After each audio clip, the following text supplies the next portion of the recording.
Hello everybody, this is Toys R Us, and for this special figure showcase and review we're going to be looking at the Takara C-08. This is of course Missing Link Arcee. So in this video of course we're going to have a detailed look at her in both of her modes, have a look at the entire contents of the packaging, and then of course we're going to see how she looks and displays with some of the Missing Link figures and indeed some of the original Generation 1 figures as well at the same time.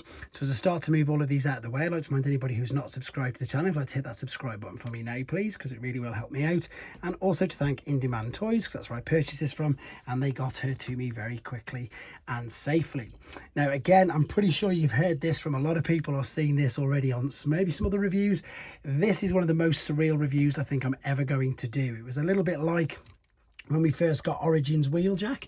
I suppose what I mean by that is, you know, it's a figure that we never had or never thought that we would ever get as a child. And again, I was lucky enough to grow up in the 80s, see the movie at the cinema, etc., and never really understood why we didn't have an RC figure. And then, as I say, nearly 40 years later, we've got one, and it's just one of the most surreal feelings ever, I suppose. So you probably already noticed I've uploaded the transformation tutorial. The main reason for that is to keep the length of this video down and also to help people out if they're going to be receiving theirs this week. But the packaging, as you can see, is beautiful. It's a carbon copy of how they used to pack the figures in Japan. Again, I'll do some more comparison videos with the boxes, probably when I do the prototype one, to be honest. The packaging though is just beautiful. On the top we've got the transformation process, we've got the 86 battle scene, because of course from the 86 movie, and I'm pretty sure if I open this up they've done what they used to do.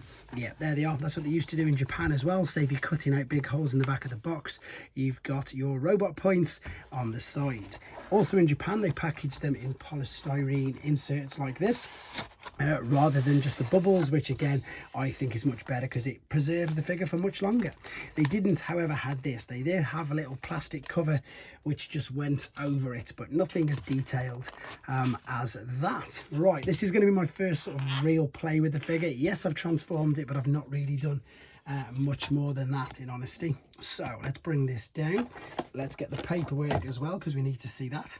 So here's the paperwork that she comes with, and again I love all these homages to the original release of the figures. So what I mean by that is we've got a sticker sheet, we've got an instruction sheet, we've got a tech spec decoder. The big difference is of course you can see they've rounded off the edges, whereas with the originals they were always square like that. And for those of you who don't really know what this is, this was so you could check out the tech specs on the back of the box, and you can see the lines going up and down on there. It's brilliant that they've got that.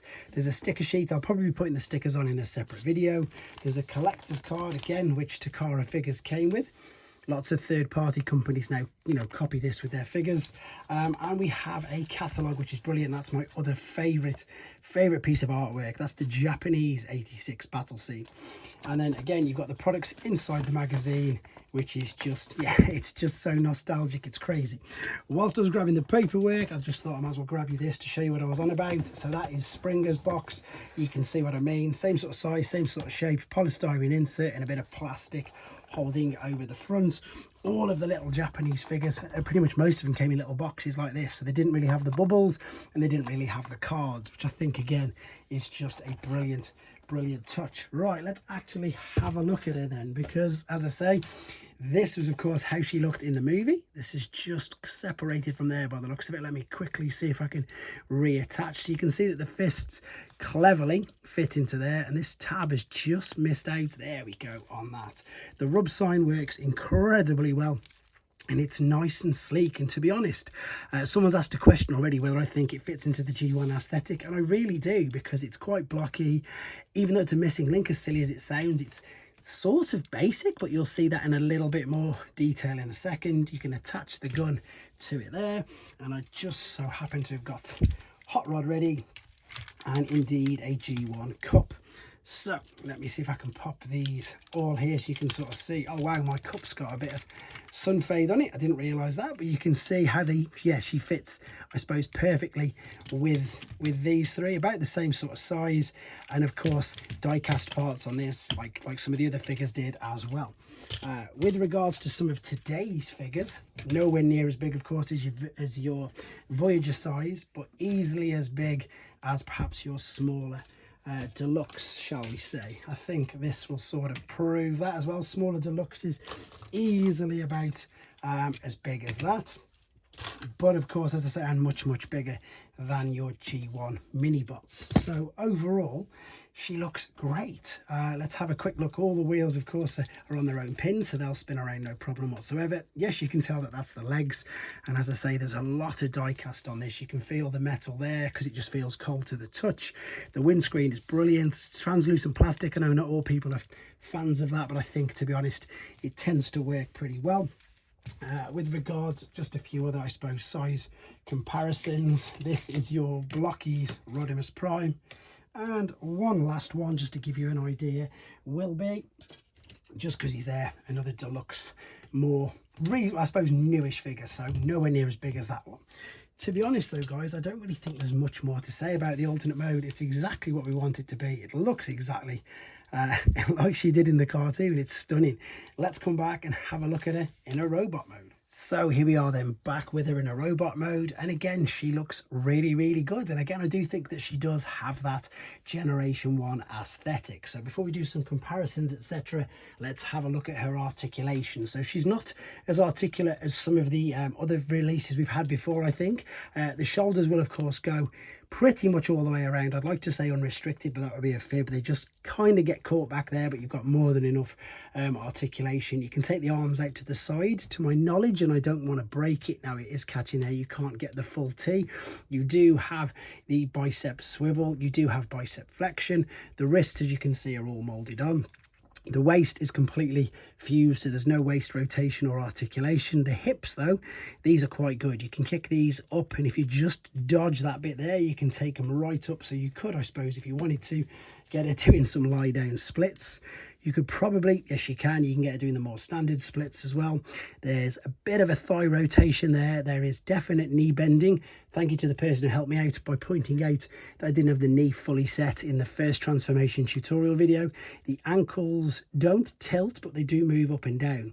And whether I'm over analysing this or not, the toes and the feet are metal. And what I mean by that is I'm just wondering if that's a secret nod to the first release of the 86 figures. And for those of you who are unaware, the first release of the 86 figures, obviously this was stopped due to cost cutting, but they had metal feet. So Cup had the metal toes, well, the metal wheels.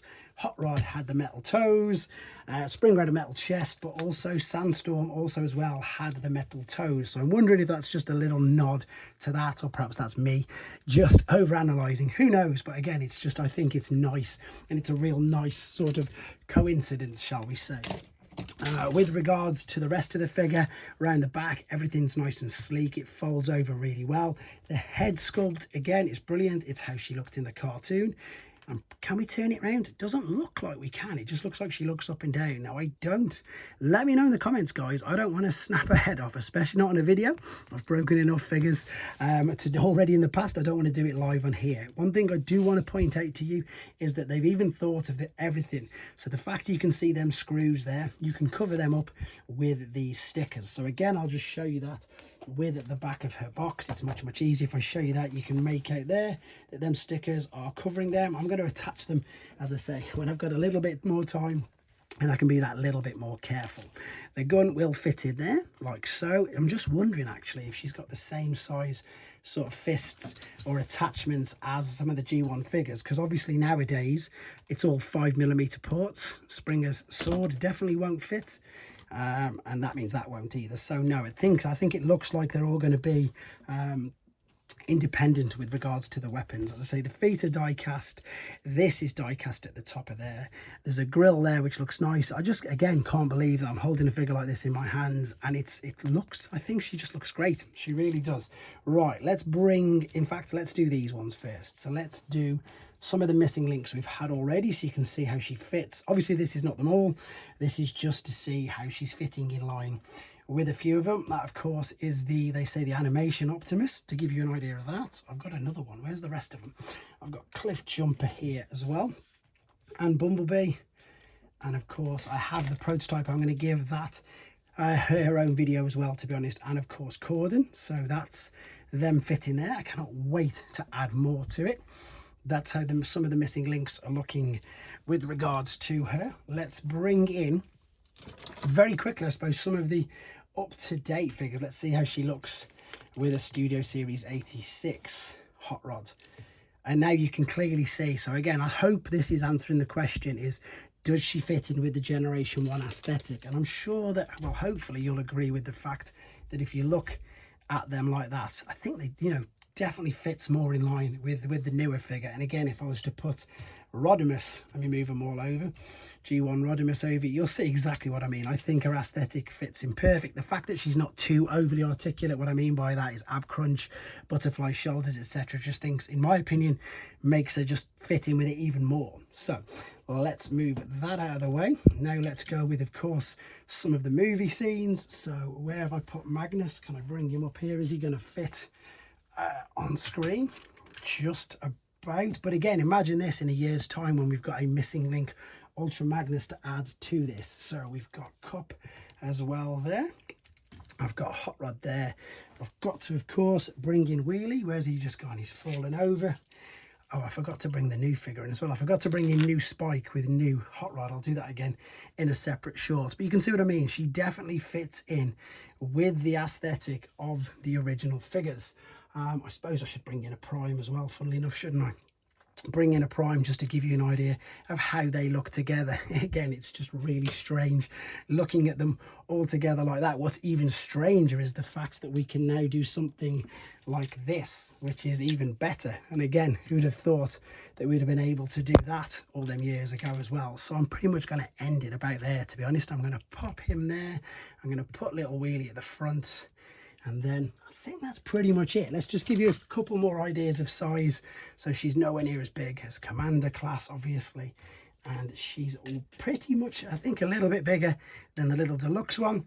But I really think that's all there is to say about it. She's stunning. It's just so great to have her as a figure, never mind in the collection. So you guys let me know what you think of her in the comments. Thanks for watching, guys. Take care.